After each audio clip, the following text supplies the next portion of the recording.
So Thomas Edison didn't really invent the light bulb in 1879. Here's what happened. Let's start way back at the beginning of the 18th century.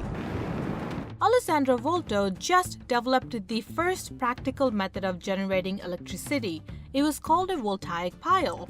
I made layers of zinc, cardboard soaked in salt water, and copper to conduct electricity. Soon after that, Humphrey Davy at the Royal Institute in Great Britain demonstrated the first electric light. I connected voltaic pile with 2 wires to a charcoal strip to make it glow. It was called the arc light. Later on, I helped miners stay alive underground when they were mining with this invention. Then in 1820, Warren de la Rue found another way. I used platinum as a coil to pass the electric current through a vacuum tube. This worked because platinum had a high melting point which makes light last longer. But the cost of platinum was also high and people couldn't afford it. We then jumped to James Bowman in 1835. I created the first constant electric light. I was even able to read a book at 1.5 foot distance. In 1841, Frederick de Moyans received the first patent for an incandescent lamp in England.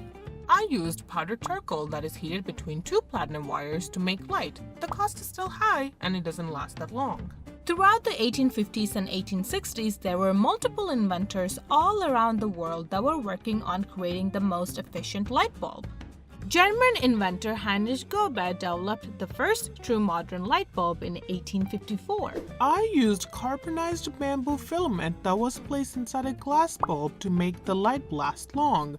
I wanted to experiment even more before making it available for the public.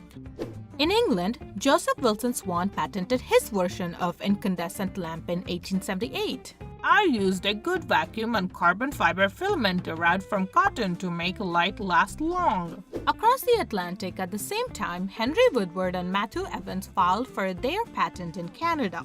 We used a rod of carbon held between electrodes in a glass bulb filled with nitrogen, which was better than anyone else's light bulb. But we had no financial support to develop it, and ultimately sold a share of the patent to Thomas Edison.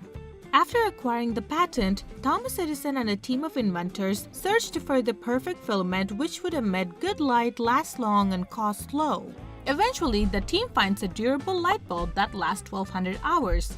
They then patent it and mass produces it to take over the world. The drama of what happened during and after the patent is for another video, but Thomas Edison is famous for the invention of the light bulb because he commercialized it for everyone. It wasn't until 1973 when we saw the invention of fluorescent lights, and most recently, LEDs that are used in traffic lights, TVs, computer monitors, and flashlights.